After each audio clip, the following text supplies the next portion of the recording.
नमस्कार। आज हमारा शीर्षक है आंग्ल प्राच्य विवाद। हम जानने की कोशिश करेंगे आंग्ल प्राच्य विवाद क्या है, क्यों पैदा हुआ आंग्ल प्राच्य विवाद। आंग्ल शिक्षा विवाद एक दशक से चला आ रहा था। 1823 में जब लोक शिक्षा समिति का गठन हुआ तब यह विवाद खुल के सामने आ गया। दो गुट बन गए, एक आंग्लवादियों का गुट और एक प्राच्यवादियों का गुट। मैं आपको बता दूं, आंग्ल शिक्षा के जो समर्थक थे वो चार्ल्स ट्रेवलिन, राजा राम मोहन राय और उनके समर्थक थे।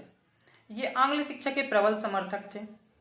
प्राच्य शिक्षा के समर्थक जो थे वो डॉक्टर विल्सन और उनके समर्थक थे। ये भारतीयों को भारतीय भाषा में शिक्षा प्रदान करने के पक्षधर थे, इसलिए इन्हें प्राच्यवादी भी कहते हैं। अब आगे मैं आपको बताता हूं कि इनकी दलील क्या थी, तर्क क्या थे, क्यों ये भारतीयों को भारतीय भाषा में शिक्षा देना चाहते थे। प्राच्यवादियों का जो पहला तर्क था वो ये था कि भारतीय भाषाओं को प्रोत्साहन देने पर हिंदू और मुस्लिम दोनों ब्रिटिश सरकार के प्रति सहानुभूति रखेंगे।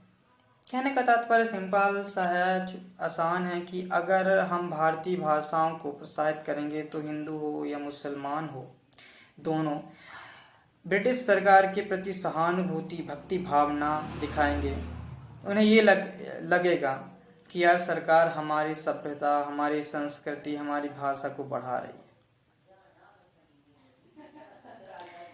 इस तरह से प्राच्यवादियों का ये पहला तर्क था। दूसरा तर्क था आंग्ल शिक्षा देने से अमेरिका की तरह भारत को खो देने का डर। ब्रिटिश ने अमेरिका में भी जब उन्होंने शिक्षा दिया तो वहां क्रांति हुई और उन्होंने स्वतंत्रता हासिल की। प्राच्यवादियों के समर्थकों को यह डर था कि कहीं अगर हम लोग भारतीयों को अंग्रेजी शिक्षा देते हैं तो अमेरिका की तरह ये भी भारत को भी हम खो न दें। थर्ड हमारा जो है वो भारतीय स्वशासन को समझने लगेंगे। प्राच्यवादियों का ये भी तर्क था कि यदि हम अंग्रेजी शिक्षा देते हैं तो भारतीय स्वशासन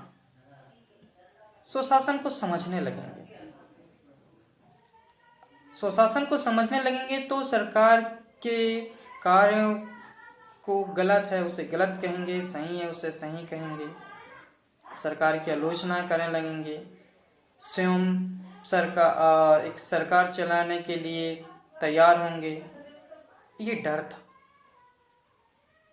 इसलिए भी जो प्राच्यवादी थे वो भारतीयों को शिक्षा देने के पक्षधर नहीं थे। भारतीयों को जो अंग्रेजी शिक्षा देने के पक्षधर नहीं थे। फोर्थ पॉइंट में ये है प्राच्य शिक्षा भारतीयों के लिए हितकारी है।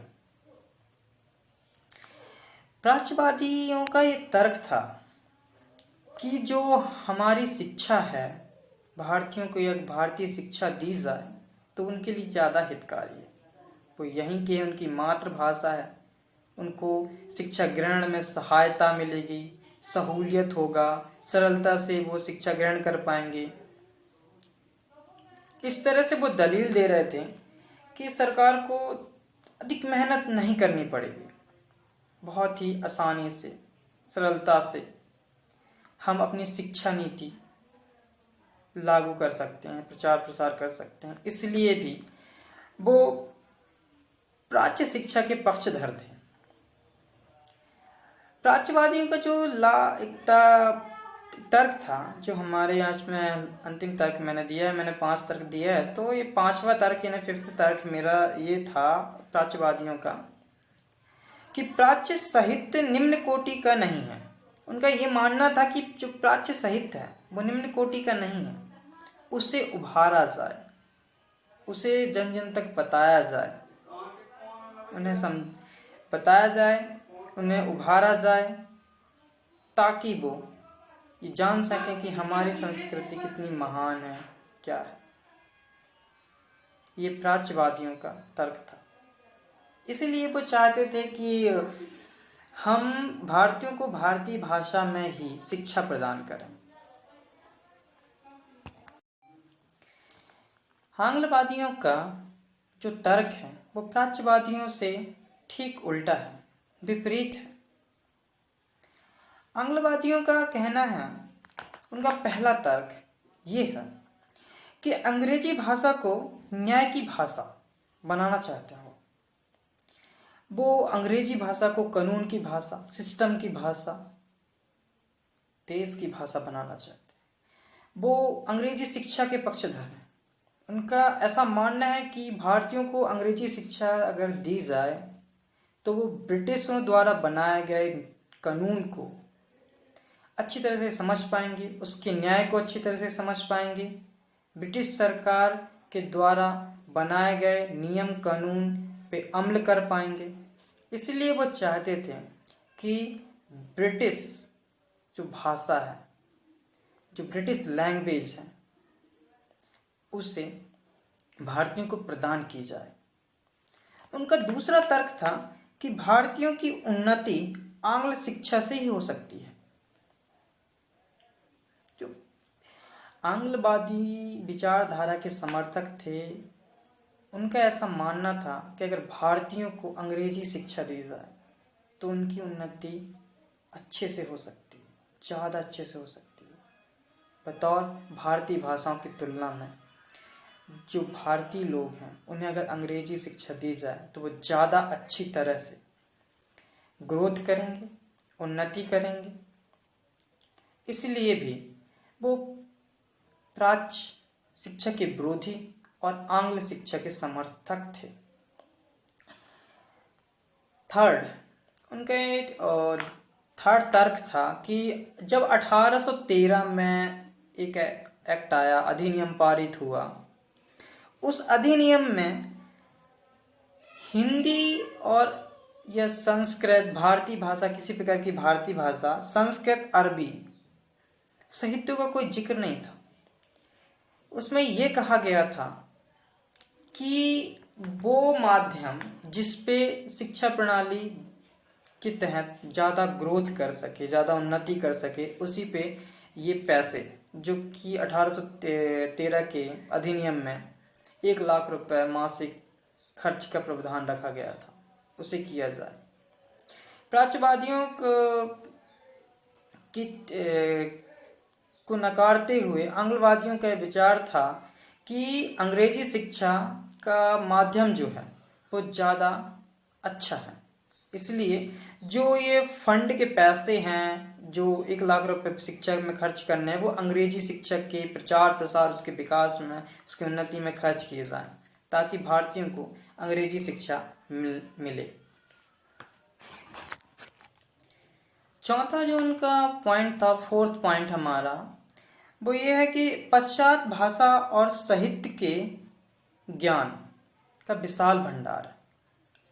आंग्लवादियों का ये तर्क था कि जो अंग्रेजी शिक्षा है वो ज्ञान का विशाल भंडार है। इस विशाल भंडार को अगर भारतीयों को दिया जाए, भारतीय इस भंडार में से थोड़ा बहुत भी अगर ग्रहण कर लेते हैं तो वो न्याय व्यवस्था को अच्छी तरह से समझने लगेंगे, उन्नति करने लगेंगे, रूढ़िवादी परंपराओं से उभरेंगे, शिक्षा को समझेंगे। इसीलिए वो चाहते थे कि जो अंग्रेजी साहित्य है, अंग्रेजी साहित्य का जो भंडार है, उसे वो ग्रहण करें। पांचवा हमारा पॉइंट है जो कि आंग्लवादी भारतीयों को ऐसा बनाना चाहते थे कि ये रंग और रक्त यानी कि ब्लड और रूप से भारतीय तो हों, लेकिन इनके विचार, इनकी सोच, इनकी प्रवृत्ति, इनका नेचर वो पूरी तरह से ब्रिटिश हो जाए, अंग्रेज हो जाए। इसीलिए भी जो आंग्लवादी थे वो भारतीयों को आंग्ल शिक्षा देने के पक्षधर थे।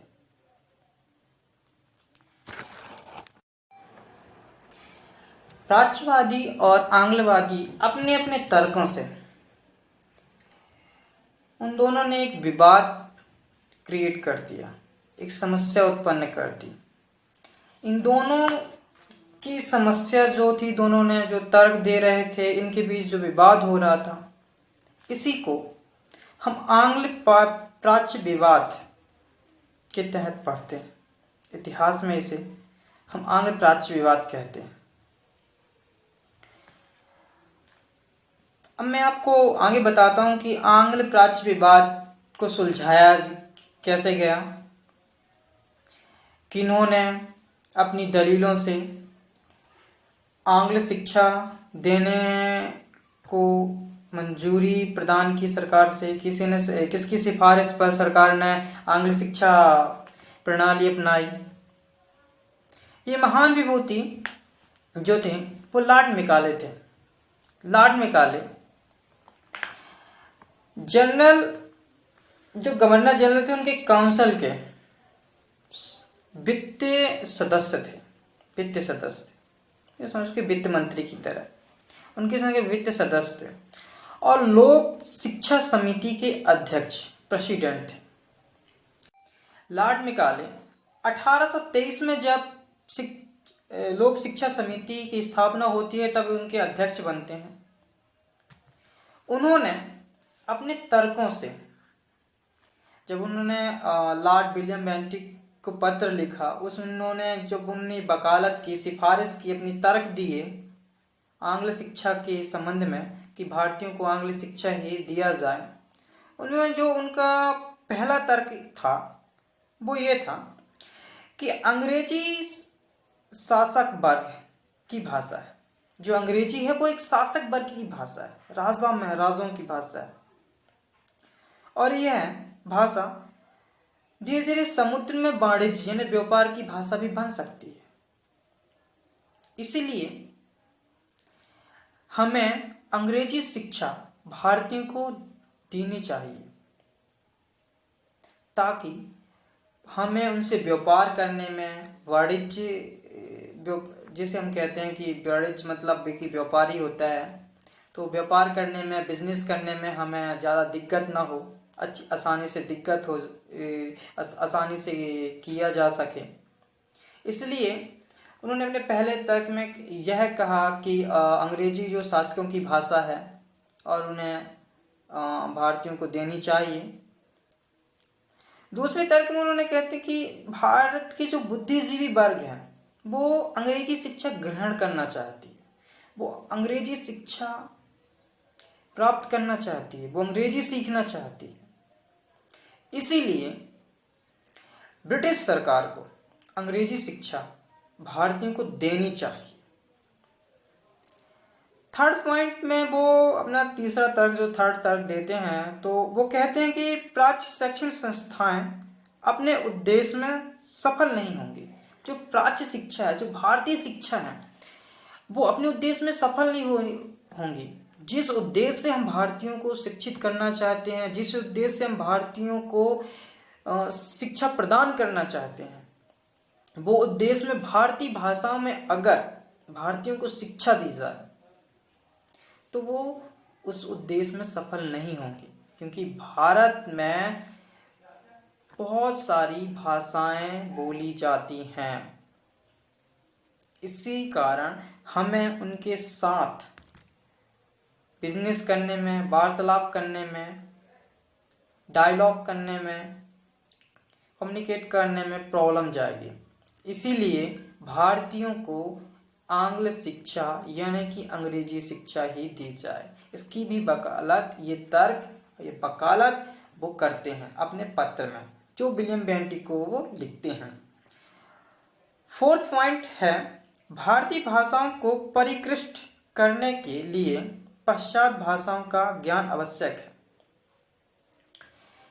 लॉर्ड मैकाले का यह तर्क था कि भारतीय भाषाओं को जानने के लिए, भारतीय साहित्य को समझने के लिए एक वैज्ञानिक ढंग से, एक तरीके से उन्हें पश्चात शिक्षा यानी कि अंग्रेजी भाषा का ज्ञान होना बहुत जरूरी है। अगर वो अंग्रेजी भाषा का ज्ञान नहीं रहेगा तो वो भारतीय भाषाओं को एक सिस्टमैटिक तरीके से नहीं समझेंगे।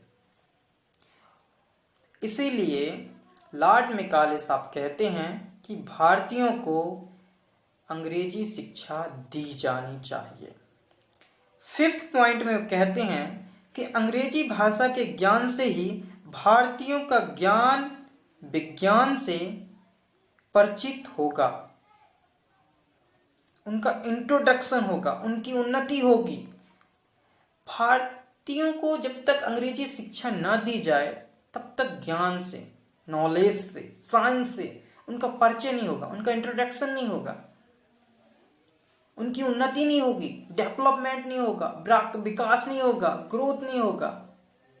इसीलिए लॉर्ड मैकाले साहब कहते हैं कि अपने पत्र पे लॉर्ड विलियम बेंटिक से यह सिफारिश करते हैं कि भारतीयों को अंग्रेजी शिक्षा दी जानी चाहिए ताकि भारतीय विकास कर सकें, भारतीय उन्नति कर सकें। निष्कर्ष के तौर पर हम ये कह सकते हैं कि आंग्ल प्राच्य जो विवाद है वो दो अलग अलग विचारधाराओं के लोगों के विचार टकराने को है। कुछ लोग ऐसे थे जो पश्चात शिक्षा के समर्थक थे, कुछ लोग थे भारतीय शिक्षा के समर्थक थे। इन दोनों के जब विचार आपस में टकराए तो एक विवाद पैदा हुआ जिसे इतिहास में आंग्ल प्राच्य विवाद के नाम से जाना जाता है, पढ़ा जाता है। लोक शिक्षा समिति के अध्यक्ष लॉर्ड मैकाले और आंग्ल प्राच्यवादियों के समर्थक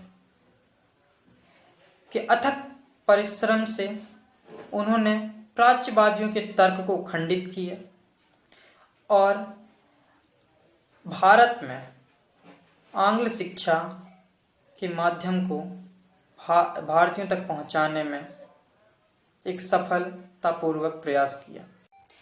गाइस, मेरा वीडियो कैसा लगा आप मुझे कमेंट में ज़रूर बताएं। अगर अच्छा लगा तो लाइक और सब्सक्राइब करें। ये मेरी फर्स्ट वीडियो है, मैंने कोशिश किया पूरी तरह से कि आपको मैं समझा सकूं। हाँ, थोड़ा कैमरा के सामने नर्वस था।